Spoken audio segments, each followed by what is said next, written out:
Welcome to Time by the Tent. I'm Joey Baird.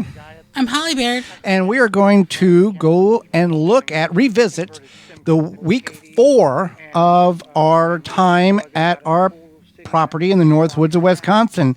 It's nearly going on 2 years now this summer.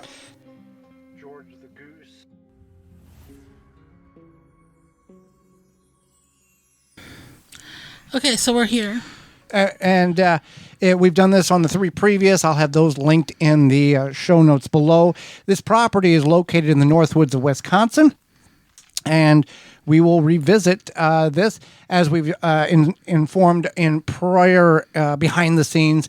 Holly, you only go up every other week, so this is an off week for you, and we are still establishing the camp. We've just bought it less than right at 4 weeks ago. Yeah, this is the 4th week, so this is a month in, basically. And here we are going up the hill. Yeah, we've cut we've cut the trail. Everything here was just middle of the summer, uninhabitable, just woods, heavy, thick woods. So what you see here, we've cut out and created a environment here for our soon-to-be and now currently still is our campsite. Yeah. Ozark Trail wall tent, 10 by 12. We have now a 10 by 20 that connects to that, so we have quite a large tent. So let's talk about, this is what Joey does when he gets there, and even if I'm there, this is what he does, is he goes up there, and I'm usually piddling by the car because I kind of heave-ho around. And Joey goes up there, he turns off the camera, or turns it around. We have a Tacticam trail camera as an overlook or security for the camp. And then he walks over, he always talks to himself on the video thing, and he's probably talking about the camera or something. Well, at this point, the week before, I'd put another camera out in the woods last week. Oh, yeah, okay. And the SIM cards were inverted, which we didn't know this. Yeah. And the camera at camp kept firing off correctly, and the one in the woods, we'll talk about it more, was not firing off. It was intermittent. So here he goes, and he goes in here to check to make sure there's no bears or who knows whatever in the camp, in the tent, and he grabs the wagon and probably sets some stuff down. We're still building the internal portions of the tent at this point, and later on in the year, we had an addition. We had purchased a Ozark Trail dome tent. This last year. No, a dome tent. Oh, yeah, the dome tent. And we are now using that as an external outdoor storage facility. Extremely dark in here. We're still learning the how to deal with the lights and all this, because when on our business it's gardening. So when we're outside, we're in the sun. We're not dealing with shade. We're filming that type of stuff, and we've got water in the tent again. We found out that the stove jack was not closed all the way, and it was coming in, and here you are sweeping the floor out. Yeah. And again, this is just the woods. This is not, we didn't go in there and level this ground out in order to put the tent. Where the tent currently is now, and the back tent, the 10 by 20, it is ups and downs and all arounds, and it's not level because it's wood. It's woods. It's the ground. It's nature. It's nature. Yeah, so there you are sweeping up the waters, the water pool situation. And the nice thing about these tents is where the stove jack or the stove goes, it opens up so I could sweep that water right into the ground. It's not like I have to scoop it out of the tent completely. The floor is not connected permanently to the side. Those are two separate pieces that conjoin with Velcro. It kind of freaked me out when we were camping in like state parks and whatnot, because I grew up in one-piece tents, I guess you could call them, where the floor was connected to the walls. So you weren't, even though I grew up camping in state parks, nothing could crawl in. Nothing could crawl in. I mean, very rarely you would have like sometimes a spider, obviously like flies or mosquitoes occasionally, but for the most part, nothing could crawl in from the bottom. And I remember we were camping at some state park, and I was like, this is very, we're very in nature. Even though we were in a state park with neighbors, a few feet away from us, I was like, you could see the the grass, essentially poking through the tent. And the same thing even here up north in our northwoods spot. I found a lid to an oil can. This was all logged 20 years ago, 25 years ago, so I'm still finding chunks of 5-gallon oil buckets and parts of equipment, bolts and clamps and stuff. So I'll come across that. Back to the tent aspect, we have now the perimeter of the tent. There is a flap there. I forget what the actual term is, but it's about 6-inch flap that comes out off the wall. And we put logs around, like 6-inch logs all the way around. But frogs and stuff still get in. They'll get in under the front. Yeah. Yeah. Oh, yeah. They don't get in under the sides. But Right. I am journeying through. I looked at some raspberries there, as this was the time of year of the raspberries.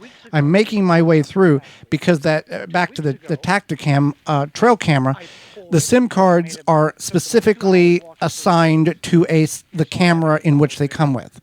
If you invert them, they don't work or they're not supposed to work. And in this instance, the one at camp was working, but the one in the woods was not firing off on the daily check-ins. And I got a hold of Tacticam, which, disclosure or transparency, they are a sponsor of our Northwoods Hunting Tips of the Week on Wednesdays and Fridays for 2025. And they are incredible customer service. And they said, well, you got your SIM cards. They could see everything. You got your SIM cards, and I don't know why the camera is still working at the camp. That shouldn't work at all with the SIM cards being inverted. So there you go. Know that your SIM cards have something to do with it. And fun little fact here, if you want to know what SIM card goes in your camera, there's a QR code on the door when you open it up, and you scan it with your phone, and it gives you the code, and it matches up with the SIM card. And now this is still probably late July, early August, as we are still learning the property, and it's hot and muggy, and bugs are everywhere, which bugs are up there anytime. Was it? I guess it was muggy. It wasn't. I don't think it's been muggy a lot. It's just more or less like, depending on what the humidity is, it's not any more muggy than there's heat, and there's heat with humidity. Yeah. And majority of time, it's just, you'll get an 80-degree day. That's a hot day up there in the trees. But it's usually not muggy. This past summer, it was muggy because we got a lot of rain. Right. Every other week it was raining, and it seemed like in 2024. But, you and I probably would not. I come from Southern Illinois, where it's hot from, let's say, April to October. You're 90 degrees. Any given day could be 90 degrees with 90% humidity. Where we're located here in southeast Wisconsin, that's a rarity to get that type of conditions. And up here, which is 3 hours north and about, 45 minutes from the UP, it is even more of a rarity to have that kind of heat conditions of 80, 90 degrees and high humidity. Yeah, I thought, I agree. It's definitely very different than where Joey's from. And obviously, it's like almost 2 states through Illinois and then through a big portion of Wisconsin. So it makes sense. And it's north to south through Illinois. Joey's from Southern Illinois. Yeah. So is that the bog? That's the bog there. I'm walking through from camp. I'm going heading away from it, and I'm going to cross over the ATV trail that is state-owned that divides a chunk of our property. That's just the way the way it works, and going to go over and look at this other camera.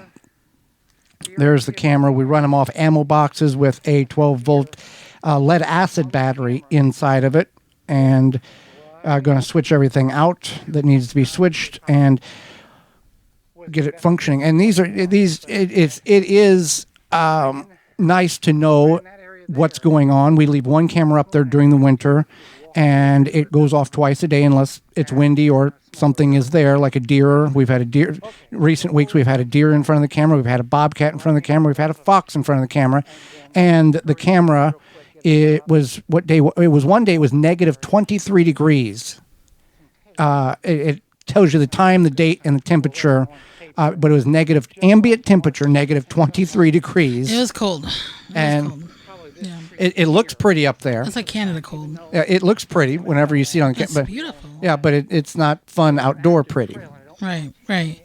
And as much as I don't mind winter, I don't want to be up there when it's negative 23 degrees, especially in a tent. We do have a wood stove now, but Yeah. that whenever you get below, let's say 30, 35, 30, let's say 25, the efficiency, it becomes more of a challenge to stay warm rather than put wood in the fire, your sleeping bag, it's comfortable. So I'm moving the camera around is what I'm doing here. I switched the SIM cards out and I'm moving the camera around in order to try to get a different perspective of where it was at. And I think that where I've got it there, I didn't get a signal, and I've got to go retrace my steps and put it back, which we have had at this time period. We've had deer on the camera on a regular basis. There's summer patterns.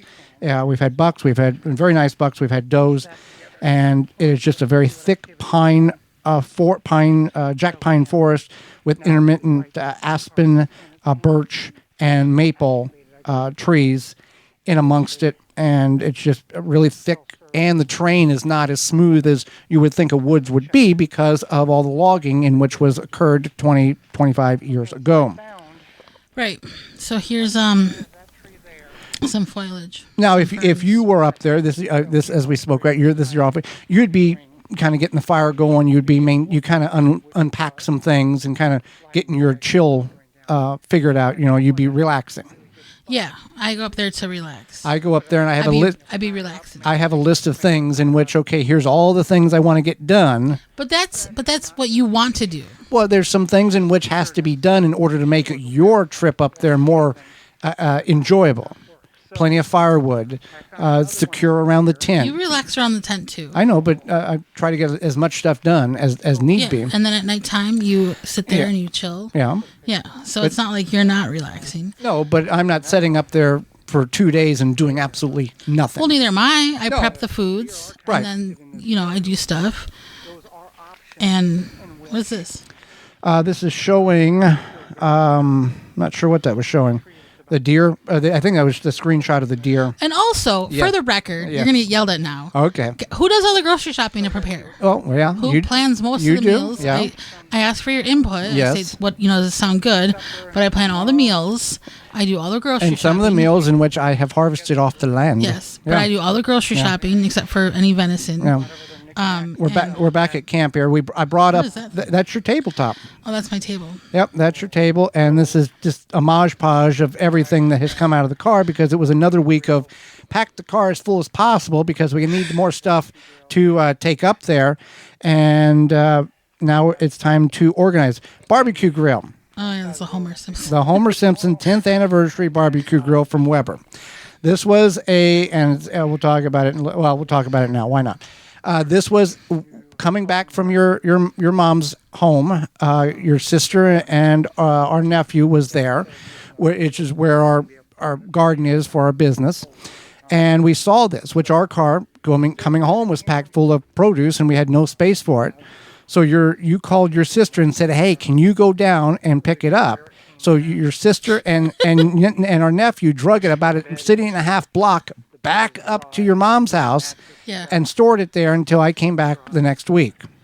Yeah. And, which we've used it a couple of times here at the house for smoking, and we used it one time up there. Right. But it was just sitting in the barn anyway. And the kids, they need to learn about curbside shopping. Yeah. So, and we're not talking about getting your groceries. We're talking about finding the free stuff on the side of the road. And it sits there, and we can see how much snow is built up on it. And then when it melts off, we know it's getting a warm day.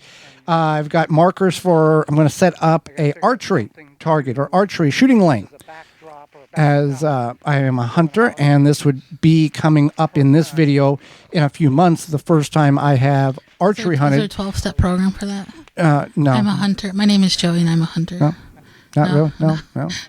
No. This would be the first time since 2008 I have hunted. I've cut the lane. We talked about it in the last episode. I built the archery the target bag holder. This is the metal can that I found, and then somebody had shot at some point and used it as target practice. That went to the recycling. for cash value. We've got not itself quantities of other metal pieces, but took and cleaned the shooting lane out, and I'm marking at 10 through 50 yards. I focus on 10, 20, and 30 yards at this point for sighting in. At some point, based on the land, when we get logging completed, I'm going to have to work on 40 and 50 yards. 40 is really the maximum I would feel comfortable as trying to harvest a deer with a bow and arrow. But it's something that everything. Okay, here is I guess some kind of steak, and it's dark now. You were there. Yeah, it's dark now. Got the lanterns and the fire going. The sun went down all of a sudden. As many people in videos say, the sun's setting fast. You ever notice that? Yes, I know that. But you know what? It makes sense because I feel like when fall comes, the sun seems to not linger as much. And now, It don't hang around. And now it seems like as it's, you move into spring, it does kind of set slower. So it makes sense. I think it sets the same speed regardless. I think it's in your brain. Yeah. This was a light in which purchased. It's got a metal back on I it. don't like that light. It got crushed in the bag and it stopped yeah, working. That's right. It was a great light. It was my fault because I don't like the light. Yeah, you hate overhead lights. There's a 12-step program on that. No, there's not. Yeah, it's normal for people to not like overhead lights. Just cut wires is what. If you're listening to this and you don't like overhead lights either, please back me up. Anyway, so there's the fire. I'm still gathering, and every time I go up there, I try to at least prepare or prep or cut a pile of wood, and whether I get it up to camp or not, because of where I'm located, where it's located at, to always have plenty of firewood. There's the morning sun. Made it through the night. Nothing ate me, and which we have an additional form of tent security from Fifth Ops. It's a tripwire that runs a 22 caliber primer that, if tripped, Now we do. it wakes you up. We had a squirrel trigger it once whenever I was up for hunting camp. Oh, the spuds. Yep. Yeah. It's basically hash browns, dehydrated hash browns. You soak and you cook. As a society, we dehydrate so many things to later rehydrate them in a different location. I was saying this to the cat the other day. What were you making? And you said that to the cat. Mashed potatoes. Instant mashed potatoes. Yeah.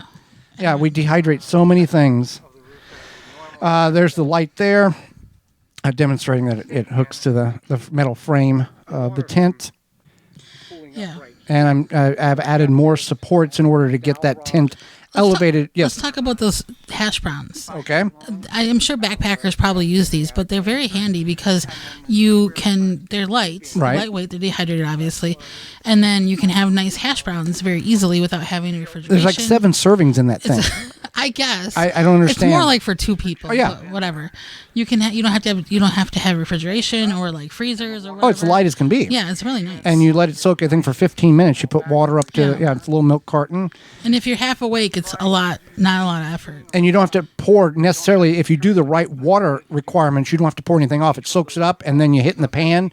And those of you who have cooked over a fire, cast iron, in this situation, you can get that thing screaming hot, hotter than you could ever get it indoors, and get a sear on those potatoes or a steak or whatever that you cannot acquire indoors on a normal stove. Right. So what are you talking about here? How the water is laying in certain areas, and how I'm figuring out a process in order to get that tent to push up.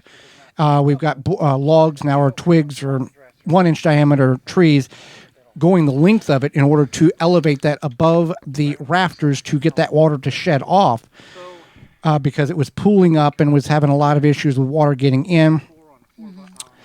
So that is a temporary 2x4 and a 1x4 tied together in order to get that back corner up, so the water's not pooling on it and either compromising the framework. And when it was pulling up, it was pulling the tent actually up and opening up the back corner for anything that wanted to go inside. Right. So there's the just like if everything's a learning process and a modification, and it can be better and better and better. Right. So No. We found that dresser on junk day. Yeah, we did. And that metal rack, found that on junk day. And the radio, didn't find that on junk day. That was that something came from your prom. won that at post prom. Post prom. Yeah, you enjoyed it. I didn't enjoy post prom. No. You enjoyed the radio. Yes, I did. We swapped it out because it's getting older and there are connectivity issues internally. Where I liked it. Yeah, It was my friend. it was your friend. I use the other radio. Like I'll do little crafty stuff and I'll put the radio on. And we run it off power bank, jackery. We don't Put batteries in it because that's $20 for the batteries. Yeah, batteries are expensive. There's our duck friend. Yeah, our Beanie Baby ducks and the wooden goose that we got. What was it for $5? Was that what it was at the yard sale? Yard sale. It was crafted in 1986. That's what the bottom of it says. Bill or Bob or something. George is what we called it. And then we were a friend gave us these. These we've never used them. It's just decor. They are coasters that are they're kind of holiday-ish, but not holiday. Well, it's a plastic grid in which you weave the fabric in and out of. Yeah. It's an old time, and found this. We got playing cards. Yeah, I found that forgot at that. Goodwill for $2. Do we still have that? Yeah, that's still on the table up there. Okay. Never been open. Best I can come up with, they're about 1981, 1982. We're gonna play some cards. Okay. Just wait. Uh-huh. What's that purple thing? Oh, that's the condiment thing. That's for your the salts and peppers and ketchups. Yeah. And then talking about the water coming in and why everything was so wet. There's that useless bug thing. Yeah, it caught bugs. Whatever. Yeah. And then I pulled up the foam tiles in order to get the water out from underneath it. Very, very rudimentary tint at this process. If you look at the recent videos, things have very much elevated from white duck. It's double size. I mean, it's went from very tight quarters to very elegant, I guess, in some levels. We have a very large bed. We have a stove, which we have. Very stable bed too. We've got sitting areas. We got a dining area. We got a lounge area. It's not more of like a home. People. I post those pictures on social media, and people are like, that's not camping. Well, it's not camping. It's glamping, but it's a permanent campsite. That's the difference. Yeah, we didn't say that we were like backpackers. No.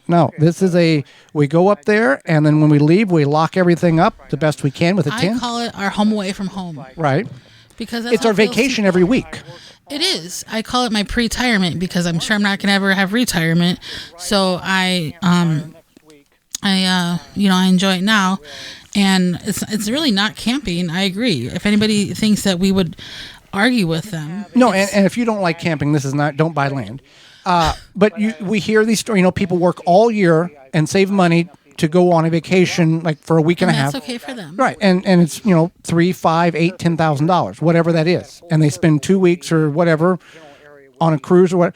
We go up every week and we have a vacation. And there was a YouTuber on a gardening page that was what they in the explanation was they would go down to the Florida Keys because they were big in tiki bars. Mm-hmm. And they would spend $5,000 a year, once a year, to go to a tiki bar and vacation.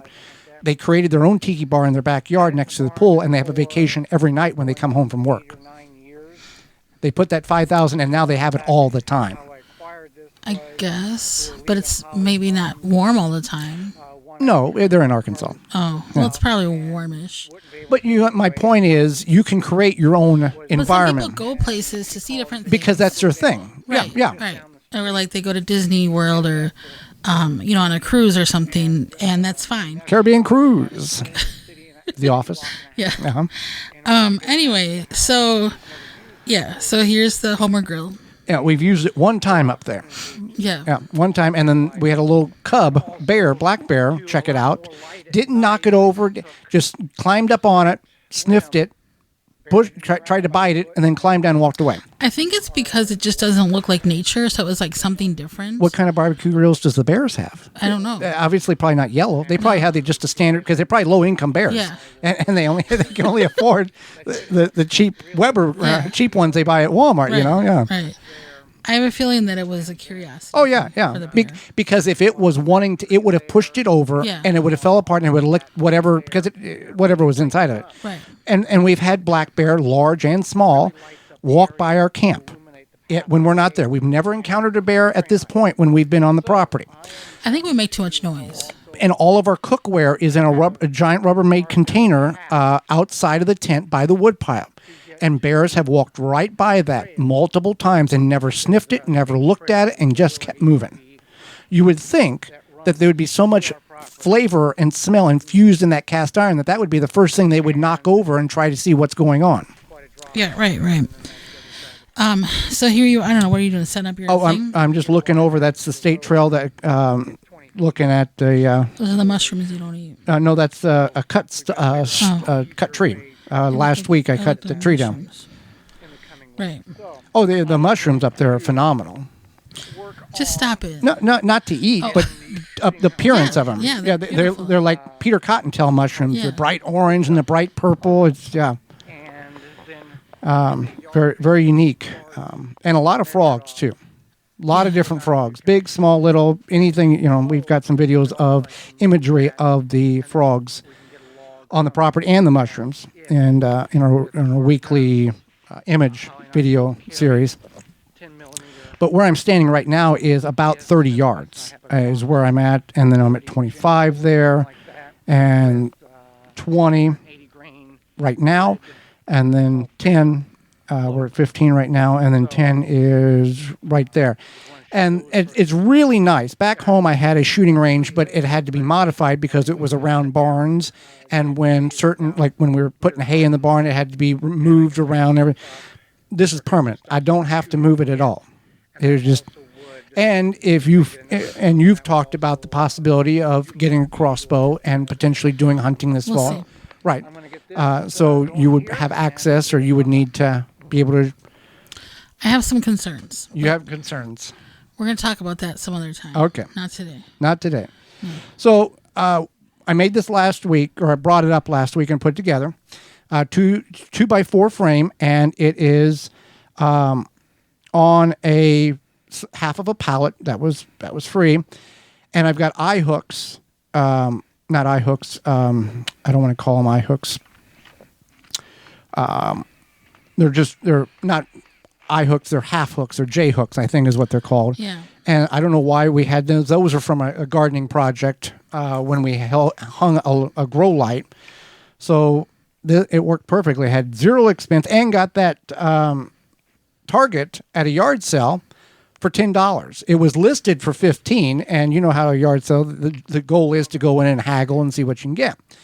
So I said, it's listed for $15. Would you take 10? He goes, it's my son's. I'm not taking it in the basement. I'll take 10. He wasn't going to take any. He wanted everything gone.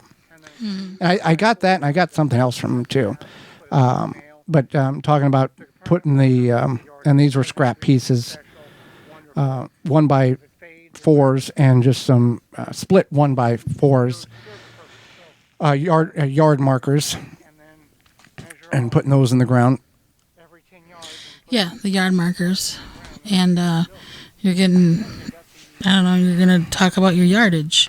And that's important in hunting because you want to know how far you are. And yeah, you want to know how far you are, and the technology in hunting is... And so you start at 10 yards away from your target, and then you go further back. Right, you sight in the bow from There's our toilet. There's 50 yards there. That's where I sight guns in at. You know, yes. It's nice that we tell people where we go to the bathroom because you wonder about these things when you see other people's videos. Yeah. So the blue thing is an outdoor tent with a portable toilet in a camp toilet. But 50 yards, that's a long way to shoot a bow. And I've seen some of the very greatest shoot 50 yards and knock the deer down. Mm-hmm.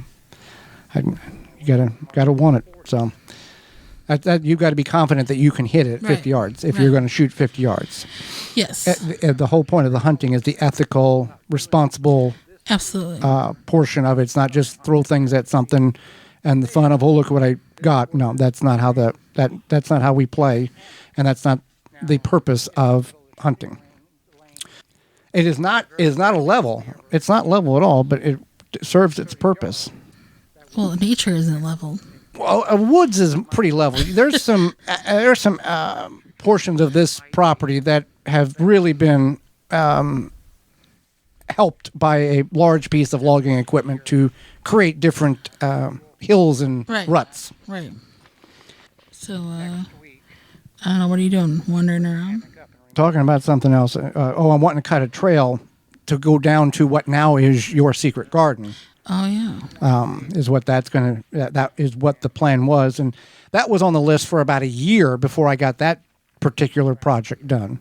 And I've got a list about 7 things already. And as you get in more time on a property, you start knocking the bigger things off, and there's fewer, but there's still always something to do. So, so this is week 4, reliving week 4 of the property. And sure, things have changed since we got it in July of 2023. Really have made some great strides on making things more accessible in certain areas and safer, and in everything. Right. And I don't know. You're probably closing up here or something. Yep, I'm gonna get the security camera turned on. And going to head on out because time, we say, the joke is time stands still. Peaceful Pines is the name of the property in which you have deemed it being. Yeah. And going to get some wood here, finish stacking some wood. The joke is the time stands still at Peaceful Pines until about 3 o'clock on a Sunday afternoon. Then you got to go back to reality. Which is a 3-hour drive, 3 hours and 15-minute drive from the property to our residence. Yeah. I can make it in about 3 hours if somebody doesn't have to stop to use the restroom, but that very rarely happens when I'm with them. That's not going to happen.